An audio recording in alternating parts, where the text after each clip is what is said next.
This old gal is going to try real estate one more time.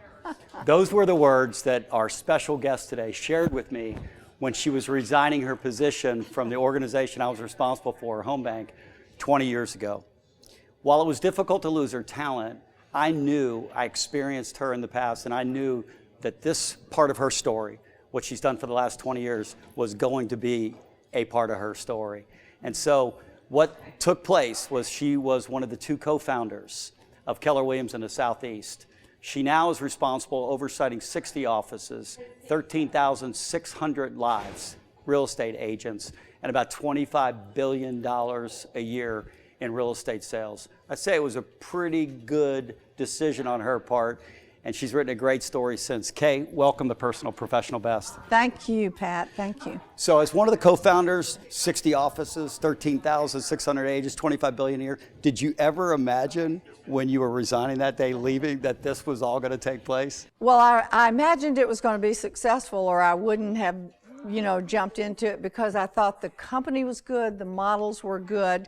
I thought Atlanta was ready for it. But to say that I thought it would ever get to this level, no, I didn't. That was a dream. Yeah, it often happens that way, Yeah, right? right. You do something, you start out and you have a vision for it, and then it just exceeds that.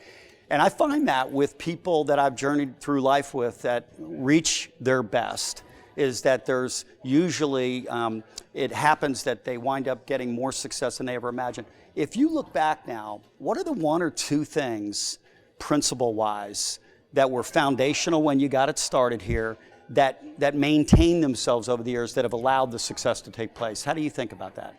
Well, I think the most successful thing that we have done, Bob and I together, is gotten in business with the right people, with a lot of great people.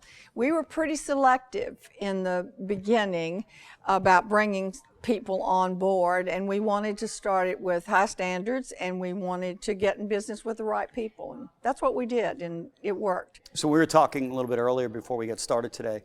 We talked about some projects that you've been on recently, and where if the business wasn't running great, it always came back to the leadership and the people that were involved. So relationships have been kind of principal to the success over the years for you.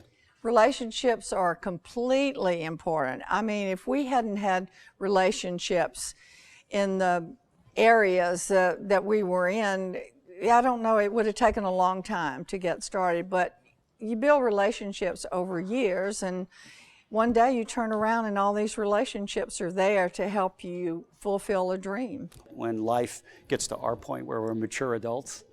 Very mature. Mature adults, right? What we reflect on is the people that have meant the most to us in life, and the relationships that we've had. Who is the person or the people that have been the most influential voices in Kay Evans' life?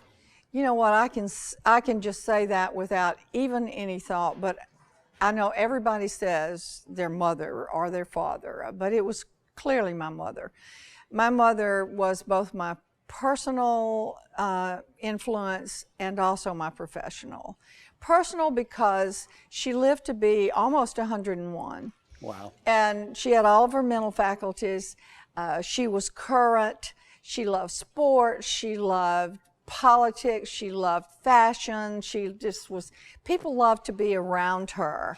And for that reason, she taught me to always be current, always stay up with what was going on. She said, you'll always have someone to talk to there. Professionally, she went to work for the first time in her entire life when she was 45. And back in that day, women didn't go to work at 45 years old.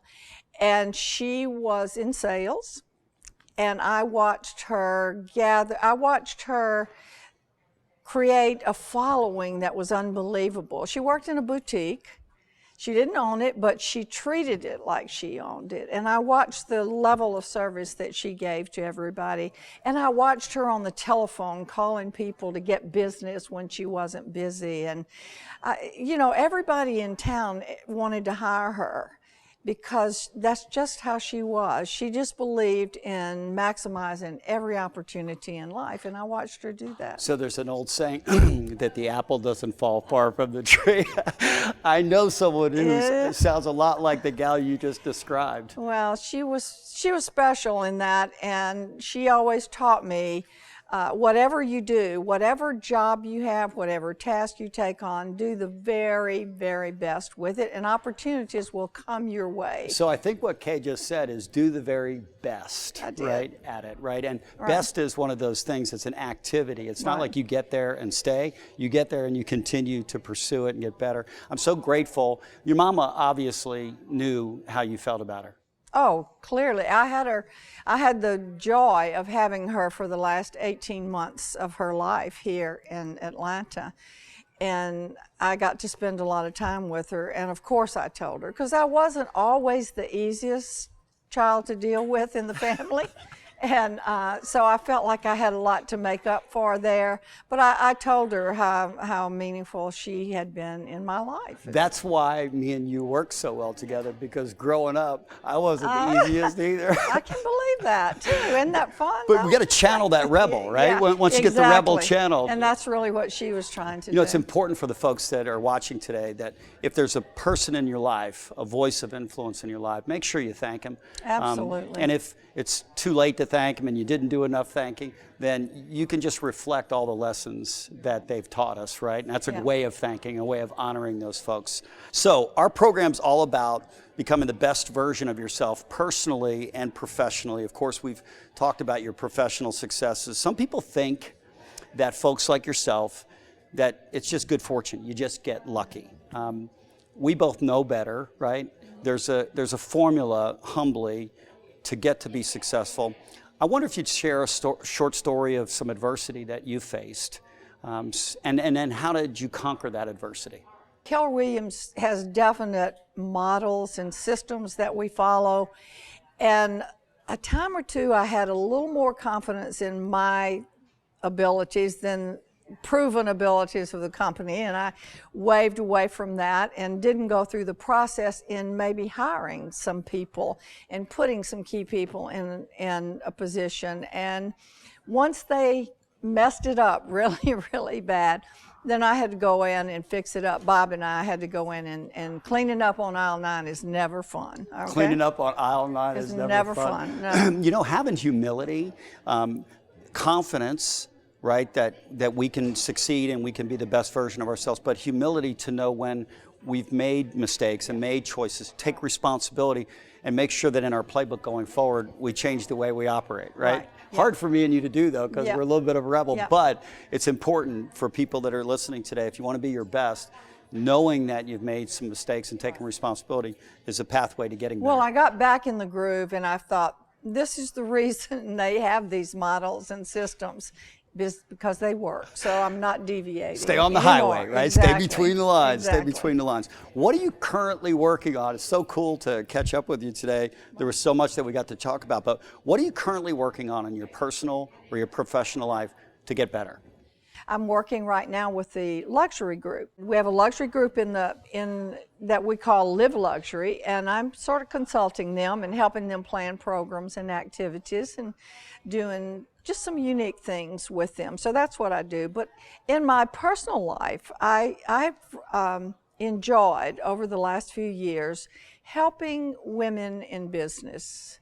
That's become a passion of mine. I love it. Yeah. And so I've been mentoring some people there, and I've even just helped them get started with different kinds of businesses, not necessarily real estate, just other businesses. And I also there's a women's charity here called Every Woman Works that changes lives for women. And so I have a passion for helping women in life because I've had such a great life as a woman. One of the other things I find about people like yourself that have achieved an awful lot, past their talent, you always find certain formulas, if you will, and one of them is that people give back. Right. They're constantly focusing on somebody else and making a difference in someone else's life. Your mom did that for you, right? And now you're doing it for other women. Good for you. You also talked about that other guy, Glenn, right? Yeah. 60 years married now. Congratulations. Exactly. Yeah, that's an unbelievable accomplishment. It's kind of a miracle, really, Yeah. when you think about it. Careful, he'll be watching the program. Yeah, well, I mean, it's a miracle that how many people get to make it 60 years? No, it's amazing. Really. No, yeah, Lisa and I just celebrated 35, so 60 is pretty amazing It's story. pretty amazing. And Glenn's working on personally getting himself in much better shape now. Yeah, he is. He's working with a trainer, and he's excited about moving back to Atlanta and walking everywhere. You know, he really is at that point where he can do just about whatever he wants to do. So Awesome. It's pretty fun. He likes that. Yeah. Good stuff. Yeah. So what are you not working on? Like, what is that thing right now in your personal or your professional life that you know you need to get to, but you haven't really kind of taken it on yet, that you want to? Well, it's the same thing that he's working on. I need to get in shape more so than I am. I definitely need to get a trainer and work with a trainer. And I plan to do that here because our where we'll be living has a great workout room. And awesome. I plan to do that. So I haven't been doing that. Well, I'll check back with you to make sure that you're... Please hold me accountable. I'll hold you accountable. I'm really good at accountability. Yeah. I'll be happy to. Let's see. If you could offer a bit of advice today, you know, we have in the crowd, we have mortgage bankers, of course, the Supreme right. folks. We have mostly realtors, and then we have friends, family that are participating in our program. But if you were just reflect back now, having had multiple successes in your career, a lot of different ways, and of course, most notably what we described today at Keller, what are like one or two or three pieces of advice that you would give to the audience? Like, hey, if you don't remember anything else, forget marketing programs, forget this, do these 1, 2, or 3 things, and you'll probably wind up being successful. What are those things? Develop relationships along the way and cherish those relationships. And give when you are not going to receive anything. Just be willing to give and go the extra mile. I remember this when I was training a lot. My husband, Glenn, used to say, why are you getting in the car and driving down to Savannah and 6 hours by yourself and you're training for $300? And why are you doing that? And I said, you know, because I meet great people, I have great relationships, and I just love what I do. And I love knowing a lot of people, and I love knowing people in my industry, and I love knowing people. You have no idea how those relationships have come back into my life and helped me so much. And so really, when we started Keller Williams, he said to me, now I know why you did that. But I really wasn't doing it for that reason because I had no clue. But people are the most important thing to me. I miss when I'm not with people. I could never office at home. I could never be in a job where you sat in front of a computer all day. I mean, I just have to interact with people. If we keep hanging out, I'm going to try to hire you again to be a part of it. You know what? That was not a bad gig I had here. I'll tell you that. No, you know what? You're contagious when you get around because we think a lot alike. On the wall, our mission is serving others before self. It's a lesson that my pops taught me, which is don't worry about how other people treat you, but you treat them based on your character, and don't expect anything back in return. But what ultimately happens, when I just heard you say, is along the way you've done that, and a whole lot came back in return. A whole lot came back. And I think that message is really simple, but it's also the reason why people like yourself wind up getting to be in the position that you've come in. Because along the way, there's a trail of people who've been affected in a very positive way by your pouring into their lives. Well, you know, I think what I see a little bit now is that people get in a hurry to get to the top. You pay your dues. You know, a lot of it's not easy work, but you have to give and be the best you can be at every task you have. And then opportunities do come. They absolutely do. You know, my pops, when I was a little boy, taking out the garbage, he made it interesting. He was like, listen, you ought to do it better than anyone else on the block. So I agree with you. Whatever station you're in, instead of looking at the next station, it's about being excellent in the station that you're a part of. Right. So I've got a last question for you. Okay. In the spirit of humility and in the spirit of wanting to get better, we haven't worked together in quite some time. Right? But if you were to give me advice as a leader, just having been a part of an organization that we were both a part of in the past, what advice could you give me to have me wind up being the best version of Pat Flood?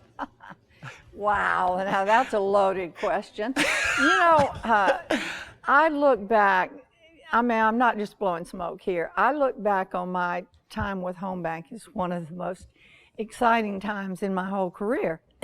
It was something different. I took a risk. Big. You took a chance with me. I thought it was very, very exciting. The one thing I would have said to you that I wish you had changed is not had meetings at 7 o'clock in the morning on Friday morning. That's the one thing that I just Well, we don't do it anymore. I know, you did. You changed that. But that was the hardest thing. No, I love that. And I love that you've created something new. You've updated your current, because we're all having to change in the industry, and you have really done that. So I can't offer you any thank advice. you. Well, we've thank already changed the thing that you would recommend to change the 7 o'clock meetings. That and folks was here really don't know about asking it, man, on Friday That mornings. was taxing, wasn't it? It was taxing, but it was good when we got there. Well, you know, I was Just tough trying to getting there. get a group of average people, because we all are, to adopt some operating principles in their life, discipline to get out of bed, to go and to do the work every single day. Right. Some people are just naturally talented and gifted, and it's easy for them, but those of us in life that are average, they have to get up at 7 o'clock in the morning to be in the office. Hey, Kate, go ahead. Let me say to you that when I talked about relationships and being in business with the right people, I owe a lot to Bob Kalinsky, because he owned the region, and he came into Atlanta, and Gary told him to find somebody to partner with.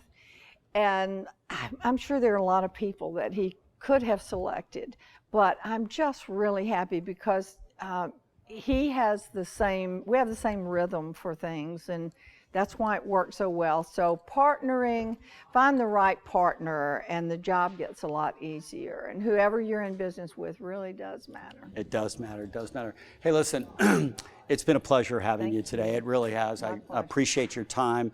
I mostly appreciate just the person that you are, the example that you set, because having met you years ago, I admired you because of the character, the class, the commitment that you made and continue to make to be excellent in our industry, to be kind of a standard bearer for best, which is what today's program's all about. Thank you, Kay, for being a part of Personal Professional Best. Thank you. I appreciate that. That was fun.